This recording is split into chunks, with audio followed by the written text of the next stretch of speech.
Hello friend, તમારું સ્વાગત છે મારા કિચનમાં। આજે આપણે બ્રેડમાંથી બ્રેડ પકોડા બનાવીશું, પણ જે આપણે બેસન સાથે બનાવતા હોઈએ છીએ રેગ્યુલર બ્રેડ પકોડા એવા નથી, એકદમ અલગ રીતે જ આપણે પકોડા બનાવીને તૈયાર કરીશું। તો એના માટે મેં અહીંયા બ્રેડનું એક પેકેટ લીધું છે, એ અહીંયા ખોલી અને હું બ્રેડ રાખી દઉં છું। બ્રેડને સાઈડમાં રાખી અને પહેલાં સ્ટફિંગ તૈયાર કરી લઈશું, મસાલો। તો એના માટે પેનમાં 2 ચમચી જેટલું પહેલાં તેલ ગરમ મૂકીશું। તો તેલ ગરમ થાય એટલે આપણે એની અંદર અહીંયા હું 1 ચમચી જેટલી વરિયાળી નાખું છું, જે સ્ટફિંગમાં ખૂબ જ સરસ લાગે છે। સાથે 1 ચમચી ધાણા, સૂકા ધાણા। તો અહીંયા તમે ડુંગળીનો પણ ઉપયોગ કરી શકો છો, ડુંગળી તમને પસંદ હોય તો એ પણ નાખી શકાય। હવે નાખી દઈશું આદુ મરચાંની પેસ્ટ અને સાતળી લઈશું સરસ એકદમ। તો ગેસની ફ્લેમ અત્યારે મેં લો રાખી છે। હવે એની અંદર અહીંયા હું નાખું છું મરીનો કચરા વાટેલા તીખાની ભૂકી મરી। તો મેં 10 થી 12 મરીના કચરા વાટી લીધા હતા, એ નાખ્યા છે, હિંગ નાખી છે અને ચપટી એવી હળદર નાખીશું, જેથી કલર છે એ સ્ટફિંગનો સરસ એવો આવે। તો બધી જ વસ્તુને આપણે પહેલાં ધીમે ધીમે સાતળવાની છે, એટલે ગેસની ફ્લેમ એકદમ લો રાખી દઈશું। હવે અડધી ચમચી જેટલું અહીંયા ધાણા જીરું નાખીશું અને કલર આપવા માટે મેં કાશ્મીરી મરચું 1 ચમચી લીધું છે। જો તીખાશ તમને જોઈએ તો એ પ્રમાણે તમે તીખાશ વધારે ઓછી તમારે પ્રમાણે કરી શકો છો। મેં લીલું મરચું નાખ્યું છે એટલે અહીંયા તીખું મરચું નથી નાખ્યું અને ચપટી ગરમ મસાલો નાખી દીધો છે। હવે મસાલા બળે નહીં એના માટેથી આપણે થોડું એવું પાણી નાખી દઈશું, એટલે 1/4 કપ જેટલું પાણી આપણે નાખીશું, ઝાઝું નહીં। હવે ગેસની ફ્લેમ આપણે વધારીશું। તો ગેસની ફ્લેમ હવે લો ટુ મીડિયમ સાઈડ કરી દઈશું, જેથી કરીને તેલ છૂટું પડે ત્યાં સુધી એકદમ સરસ એવા મસાલાને આપણે પકાવવાના છે। હવે સાથે મેં અડધી ચમચી આમચૂર પાવડર નાખ્યો છે ખટાશ માટે અને સ્વાદ પ્રમાણે મીઠું નાખ્યું છે। તમે લીંબુનો પણ ઉપયોગ કરી શકો છો, પરંતુ મેં અહીંયા બધા સૂકા મસાલા જ લીધા છે, જેથી સ્ટફિંગ છે એકદમ ડ્રાય બનીને તૈયાર થાય। તો સરસ રીતે કલર છૂટો પડે ને ત્યાં સુધી આપણે એને કૂક કરી લેવાનું છે, ચડવા દેવાનું છે। અને પાણી નાખવાથી મસાલા સરસ ચડી જશે અને બળશે નહીં, ખાલી તેલમાં તમે કરશો તો તરત બળી જશે ચટણી ને બધું। તો અહીંયા લાલ મરચું છે, એનો કલર એકદમ સરસ આવી જશે અને તેલ પણ છૂટું પડી જાય ત્યાં સુધી આપણે એની અંદર બટેટાનો માવો નહીં નાખીએ। તો હવે આપણું તેલ છે એ છૂટું થવા લાગ્યું છે, તમે જોઈ શકો છો। તો હવે આપણે બટેટા એની અંદર નાખી દઈશું। તો મેં અહીંયા 3 મોટા બટેટા લીધા હતા, જેને બાફી અને અધકચરા હાથથી જ મેશ કરી દીધા છે આ રીતે, અને હવે એને આપણે મિક્સ કરી દઈશું સરસ રીતે મસાલામાં। તો એકદમ સરસ એવું આમચૂર પાવડર નાખ્યો છે એટલે આપણો મસાલો છે એકદમ ચટપટો તીખો ચટપટો તૈયાર થશે। મેં અહીંયા ખાંડનો ઉપયોગ નથી કર્યો, જો તમે સ્ટફિંગમાં ખાંડનો ઉપયોગ કરતા હોય તો તમે ગળપણ તમને પસંદ હોય તો તમારે નાખવાનું। હવે સરસ રીતે આપણે મિક્સ કરી દેવાનું છે। તો આ પકોડા છે એકદમ અલગ રીતે જ બનાવીશું, અને જેમાં બ્રેડમાં આપણે ઉપર નીચે બંનેનો ભાગ આવે છે લાલ, જે આપણે વેસ્ટમાં નાખી દેતા હોઈએ છીએ, તો એનો પણ આપણે આજે ઉપયોગ કરી લઈશું। તો અહીંયા મસાલો મેં સરસ રીતે મિક્સ કરી દીધો છે। હવે લાસ્ટમાં આપણે નાખીશું લીલા ધાણા નાખી અને મિક્સ કરી દઈશું અને ગેસની ફ્લેમ હવે આપણે બંધ કરી દેવાની છે અને સ્ટફિંગ નીચે લઈ લઈશું, જેથી ફટાફટ એ ઠંડુ થતું થાય। તો અહીંયા સ્ટફિંગ ઠંડુ થાય એના માટે જે બાફેલ બટેટાની પ્લેટ મેં રાખી હતી ને, એમાં જ અત્યારે હું સ્ટફિંગને પાછું પોળું કરી દઈશ ઢાળીને। તો અહીંયા એ પ્લેટ મેં રાખી દીધી છે અને એની અંદર બધો જ માવો જે આપણે બનાવીને તૈયાર કર્યો છે એ નાખી દઈશું। અને વઘાર કરવાથી મસાલાની સુગંધ બહુ જ સરસ એવી આવે છે। તમને મીઠો લીમડો પસંદ હોય, ડ્રાય જીરું પસંદ હોય તો એ પણ નાખી શકાય છે, મેં અહીંયા નથી નાખ્યા, વરિયાળીને ધાણા જ નાખ્યા છે। હવે બધો જ મસાલો નાખી પ્લેટમાં આને એકદમ પોળું કરી દઈશું। હવે અહીંયા તમે જોઈ શકો છો કે જે સ્લાઇસ મેં લીધી છે ને, એ ઉપર નીચે આપણે તળિયાના ભાગમાં જે રેડ આવે છે ને, જેને આપણે ઉપયોગ નથી કરતા ફેંકી દેતા હોઈએ છીએ, એ સ્લાઇસ 2 લઈ લીધી છે, બ્રેડ લઈ લીધી અને એક બીજી બ્રેડ લીધી છે। ટોટલ 3 બ્રેડનો હું અહીંયા બ્રેડ ક્રમ્બ બનાવું છું, જે રેડીમેડ પણ મળતો હોય છે, પણ આપણે તો રેડીમેડ લેતા ન હોય, આપણે ગામડામાં તો આ રીતે ફટાફટ બની જાય, એટલે ઉપર નીચેનો ભાગ છે એને પીસી અને ઇન્સ્ટન્ટ બ્રેડ ક્રમ્બ આપણે બનાવીને તૈયાર કરી દીધું છે। તો એકદમ સરસ બનીને તૈયાર થઈ ગયું છે અને એક પ્લેટમાં કાઢી લઈશું। તો મેં પહેલાં પણ કહ્યું હતું કે આપણે પકોડા બનાવીએ છીએ, પરંતુ મેથડ એકદમ અલગ છે।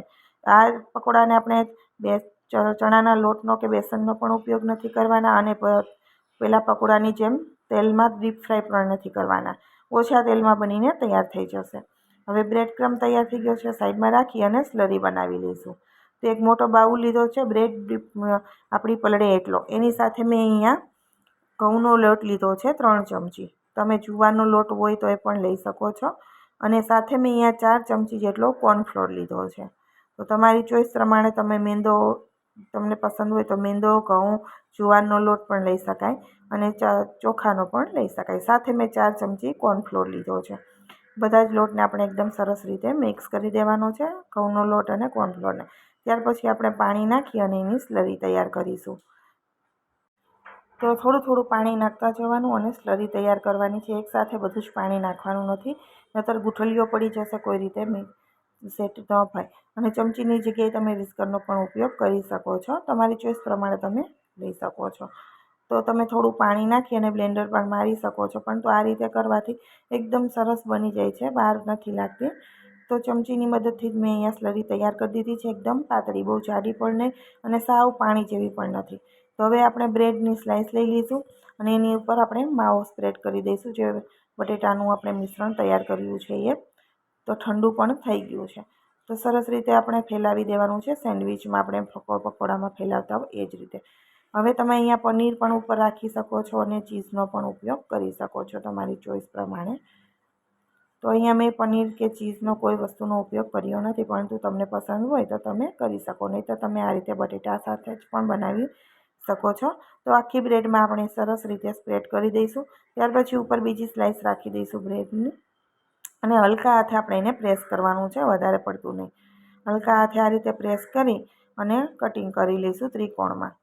તો એકદમ સરસ રીતે બ્રેડ તૂટે નહીં એનું ખાસ ધ્યાન રાખી અને આ રીતે ચપ્પુ ધારવાળું હોય એ લઈ લેવાનું અને કટિંગ કરી દઈશું. તો એકદમ સરસ એવું કટિંગ થઈ જશે. તો બધી જ બ્રેડને હું આ રીતે મસાલો લગાવી અને કટ કરીને રેડી કરી લઉં છું. તો અહીંયા મેં રેડી કરી લીધી છે અને હવે આપણે બ્રેડને શું કરીશું કે જે ત્રિકોણ ભાગ છે એને બધી બાજુથી આપણે સ્લરીમાં પહેલાં ડીપ કરી દેવાનો છે. ઇઝીલી થઈ જાય છે, કોઈ પ્રોબ્લેમ થતી નથી. ડીપ કરી અને પછી આપણે એને બ્રેડ ક્રમની ઉપર રાખી દઈશું અને બધી બાજુ સરસ રીતે બ્રેડ ક્રમ લગાવી દેવાનો. આ રીતે થોડું ટેપ કરી દેવાનું ઉપર નીચે, એ સરસ એવો બ્રેડ ક્રમ ચોંટી જાય. તો બધાને આપણે ધીમે ધીમે કરતા જઈશું. તો જે પહેલો ટુકડો છે એમાં સરસ રીતે બ્રેડ ક્રમ ચોંટી ગયો હોય તો તમે સેલો ફ્રાય કરો તો એને નીકળતું નથી.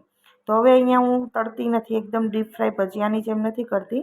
એ મોટી પેન રાખી અને થોડું તેલ મેં એમાં નાખી દીધું છે અને તેલ છે એ ગરમ થઈ ગયું છે, એ ચેક કરી લેવાનું. ત્યાર પછી આપણે જે પકોડાનું બનાવીને રાખ્યું છે બ્રેડ ક્રમવાળું, એની અંદર આપણે રાખી દઈશું. તો અહીંયા તેલમાં એકદમ ડીપ ફ્રાય આપણે કરીએ પહેલાં પકોડા, એટલું કર્યું નથી. અને તમારે જો આટલું પણ ના કરવું હોય તો તમે નોનસ્ટિક પેન લઈ અને પકોડાને રાખી દેવાના. ઉપરથી ચમચી જેટલું તેલ નાખશો તો પણ બંને સાઈડ એકદમ ક્રિસ્પી અને કુરકુરા બની જાય છે.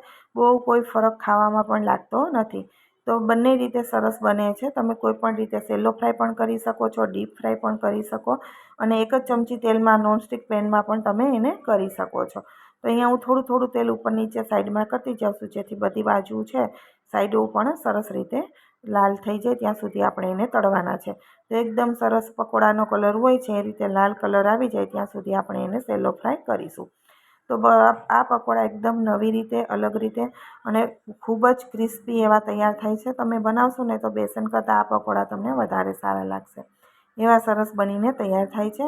અને અત્યારે ગેસની ફ્લેમ મેં મીડિયમ રાખી છે તળતી વખતે. તો બંને સાઈડને આ રીતે ઉપર નીચે સાઈડમાં આપણે રાખી અને બધા ભાગને એકદમ સરસ રીતે આપણે એને ફ્રાય કરી લેવાના છે, ઉપર નીચે કરીને. તો આ મેથડ એકદમ અલગ જ છે. જો તમને મારી રેસિપીઓ પસંદ હોય અને હજુ સુધી મારી ચેનલને સબસ્ક્રાઈબ ન કરી હોય તો જરૂરથી કરી દેજો. અને જો રેસીપી પસંદ આવી હોય પકોડાની તો વિડીયોને લાઈક અને શેર કરવાનું બિલકુલ ભૂલતા નહીં. તો તમે જોઈ શકો છો એકદમ મસ્ત કલર આવી જાય ને બ્રાઉન એવો, ત્યારે તમારે પકોડા બહાર કાઢવાના છે. તો આ રીતે બધા જ પકોડા મેં રેડી કરી લીધા છે. તો અહીંયા હું ફોગની મદદથી તમને સંભળાવું છું કેટલા ક્રિસ્પી બનીને તૈયાર થયા છે. એકદમ ક્રિસ્પી અને ખૂબ જ ટેસ્ટી એવા બને છે. તો જરૂરથી ટ્રાય કરજો અને મને કોમેન્ટ બોક્સમાં પણ જણાવજો કે તમને મારા પકોડાની રેસીપી કેવી લાગી છે. એકદમ ક્રિસ્પી, કુરકુરા અને ઓછા તેલમાં ચણાના લોટ વગર બનીને તૈયાર થઈ જાય છે. તો હું તમને તોડીને પણ બતાવીશ. ખૂબ જ ટેસ્ટી અને ખૂબ જ સરસ એવા બને છે અને બ્રેડ છે એ વેસ્ટ પણ નથી જતી. તો અહીંયા હું તમને તોડીને પણ ટુકડા કરીને પણ બતાવી દઉં છું. તો જો તૈયાર થઈ ગયા છે આપણા બ્રેડ પકોડા. ફરી મળીશું નવા વિડીયો સાથે. Bye bye, take care.